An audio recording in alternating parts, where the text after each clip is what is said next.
talking about that human side, what's the best way that companies can get their people engaged and get their customers engaged, and that on that human level? Do you have any kind of advice, especially in these difficult times? So I would communication. Often people say, oh, this is our mission, or these are our values, and they cascade it. But with any sort of giant triangle, it only slides so far down. So you might, the leadership might say, well, actually, we're really customer centric. We want to do this. We want to engage with our customers in this particular way. It often doesn't filter all the way down. The challenge is in that junior middle management area, where you're managed by metrics, where you're managed by the number of calls you make, or the actual cash you're collected, or some very sterile metrics, which are needed in some ways, but not in terms of how you manage the performance of the individual. So it's actually, by saying things once doesn't get through, saying twice doesn't get through. You need to be saying it in everything. So in your mission statement, in your monthly reports, in your town halls, in your gatherings, whatever you call them, the same language being consistently used, so that you can start to educate and reframe the position for your people. Most people who go through some form of training within days lapse back into old ways, and that's because they come back to their desk, the virtual desk, and their manager's still saying, how many calls did you make, and how many did you do this? And so the pressures that were there that created the culture or the way of working are still there. So it's changing lots of things. So it's quite a transformation approach to doing that, not just saying let's all go out there and listen to our customers. That won't work. And I've always, or it's my mantra, is almost people, process and systems. So you can have the best trained people and you can have the most fantastic customer service sort of intent at one end, but if those people don't have the process and the systems to support them, then they can't do their job. So you can shout at them as loud as you like about, have you done enough number of calls, but actually if the system doesn't support them, or the process, you're wading through treacle to make stuff happen, that's no good. So it's that end-to-end piece that is so important, and you can't just focus on one bit, you've got to look at it all, which I think is what Tickle does. We've kind of talked a little bit, throughout the conversation about how UK suppliers are under quite a lot of pressure at the moment. Often get, not the greatest press, but, lots of things going on for them, from COVID, smart meter rollout, net zero challenges. Jo, I'd love to hear your thoughts in terms of what the regulators are doing to support, and are they doing enough? Can they be doing more? It's a really interesting one, and it goes back to some of what we've already talked about. I think the regulator knows, as well as everybody else, that actually the suppliers are the squeezed middle, that right now it's very tough for suppliers, but equally, the consumer is delivering value for consumers is what the regulator's objective is there to do. So it's that sort of combination of big stick, but trying to support wherever they can. I think the biggest thing that actually the regulator could do right now, and I know it is looking at, is actually looking at that inherent model. The model is slightly broken. It was designed and built for the market, as was when it was the big six, way back when. Big six are not many generators, most of whom which were owned by the big six. It was a very different market, and the market structure worked then. It doesn't work now. So in terms of, there's a lot of suppliers who are desperately trying to do some innovation and sort of move forward, particularly with this sort of net zero world and growth of electric vehicles and home appliances, and the benefits of smart metering. Actually, you can begin to do things with your energy and responding to when you use it at what time. All those things the suppliers are really hungry to get into, but if they're not making any money, it's blooming hard to, they're spending all their time collecting debt. It's very hard for them to really shift the dial. So I think the regulator is understanding of that challenge. I think they recognise it. And I think, as we talked about the price cap, the fact that they're actually acknowledging the suppliers need the support in the price cap to enable them to sustain is a good thing.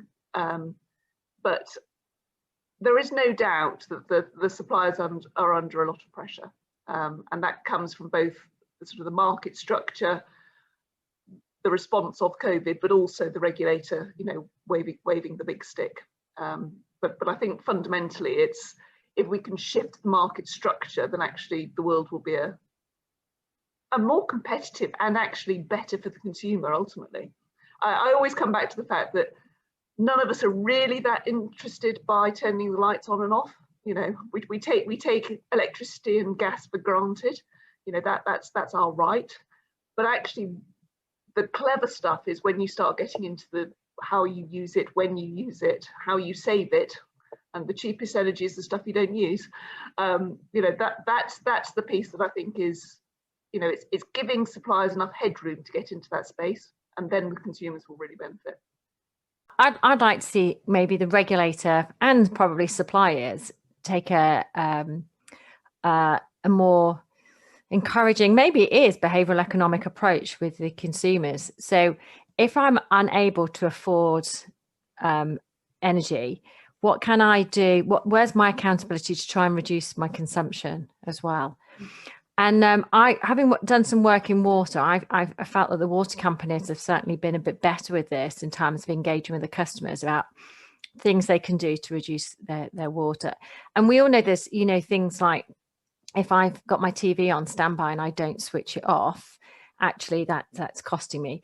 But the actual cost of all of our small sockets and being left on with devices sometimes not even plugged in properly, that's costing us all the time.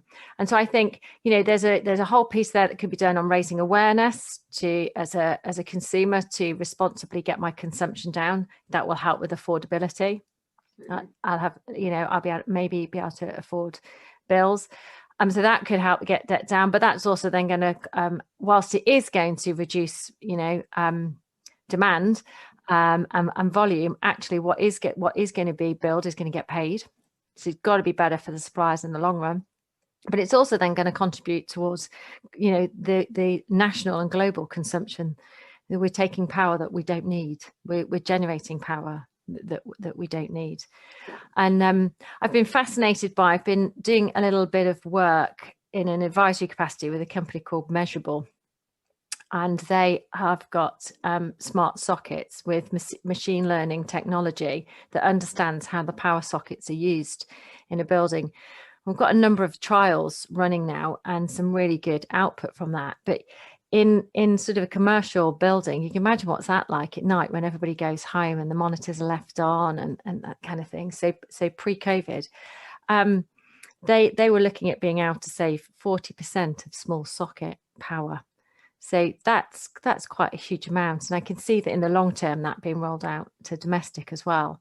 But in the absence of technology getting us out there, I do think the suppliers could do more to encourage the consumers to actually look inside at what they can do to reduce their spend.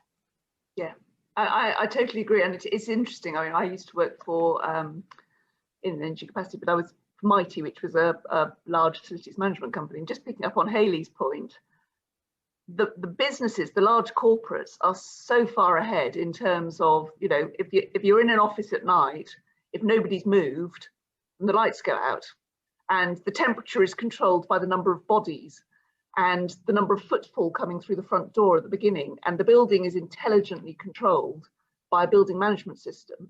And if you extrapolate all of that into the domestic world as well, and I think it's important, and it goes back to this behavioural piece. You know, I'm the first one to just turn my washing machine on. I don't actually think, oh, is it going to be a cheaper rate right now, sort of thing. And I think where we're moving to is that people won't have to think so hard. So I agree with Hayley, in the interim, let's do some behavioural stuff where people can help themselves. But actually the longer term game is all about, now you've got a smart meter, actually we can remotely control some of those. So if your fridge is half empty, don't make it as cold, or you know, whichever. I'm not sure if that's the right way around or the wrong way around, but you know what, it's about actually doing things intelligently. Put the washing machine on remotely at night when it's the cheaper energy. It's all those sort of things. Actually, if the wind's blowing, then don't do this. You know, it's all this becomes possible by technology. We're not there yet, but I think that's the opportunity going forward. In terms of post-COVID debt, the situation that we're in at the moment, what is your kind of top tips for, you know, utilities companies and what they can do to manage their debt? And if you could give some advice, what would your advice be? My top tip is actually there's two. One is the data, and one is your people, because historically we've always looked at sort of credit reference and fairly static data. It's the same sort of data, and we've used that data for, you know, 30, 40 years. We go to credit reference agencies, we get information, it tells us about humans and business. But there's so many now other factors that have occurred, and so many layers of data over that. So, you know, we talked about, you know, sort of pubs earlier on, and in there, you know, they're not all the same now. Some of them have massively changed. You know, they've reinvented themselves. You've even got Michelin star places doing takeaway food, you know. So I think that innovation's going to stay. And whilst if you're in a rural place and you've got lots of outdoor seating, you know, that's going to make that business more viable in the long term, because it's less likely to have there's less likely to be local flare-ups and shutdowns post-COVID. The demographics are likely to be an older community, and they're being immunised first. You've created a loyal community of people coming there for sort of eating and takeaway, versus, you know, an inner city pub or restaurant which has no outdoor space. It can't open as quickly. So when you do a sector analysis and you look at a sector, now there's layers within the sector, and we're going really now into sort of the detailed demographics to make informed decisions. Everything won't be the same, so you can't just say, you know, we do that. When I was at British Gas Business, we used to do what we used to run, which we called the kebab report, which was pubs, clubs, restaurants and takeaways, and we would do our outbound call collection activity the day after a bank holiday Monday, you know, because we know those places would have been full. And to a degree, that kind of logic still works, but actually not everybody in that list will be graded the same. So I think we've really got to sort of step back now and look at what data is there, what data do we need, how are we going to use that data to inform what we do, because we can't treat everybody the same. And then in doing that, we've really got to educate our people in terms of actually everything's shifted now, and what we thought we knew maybe isn't what we knew. And how do we have conversations with people, and how do we get from that draconian, as Jo was saying, dunning approach to actually, I can see your business has had challenges. I can see where you're going. I know what questions to ask to understand where you're going, and let's work together to get through this, rather than computer says no, you haven't paid, on to the next level. So I think it's got to be those two things that I would be investing my time in if I was running a debt operation. Absolutely. And I think just that piece around almost looking at trends, you know, where has something changed from history? Look at focusing on the changes, because as Hayley says, you know, a lot of the sectors will largely carry on as they were, or carry on paying their bills even if their business has changed. But it's almost, if there's suddenly a change in behaviour, then find out why. I think the other side of it, sort of going back to what we were talking about, look at both sides. So look at what bills you've got to pay as well as what bills you're trying to collect. And, you know, you cannot do enough communication. It's talk to the people you're having to pay as well. Look at what you can do in terms of cash management, and, you know, are there ways of bridging gaps in the short term? So it's really taking a step back and not assuming it's business as usual. It's taking a step back and saying, actually, what do we need to do differently now for our business as well as everybody else, as well as our customers? Thank you both so much. It's been really wonderful to have you and to kind of hear some really great insight. Yeah, some amazing points there. So yeah, thank you very much for having a wonderful conversation all around debt and utility. I guess we have yet to see where the eye of the storm will take us.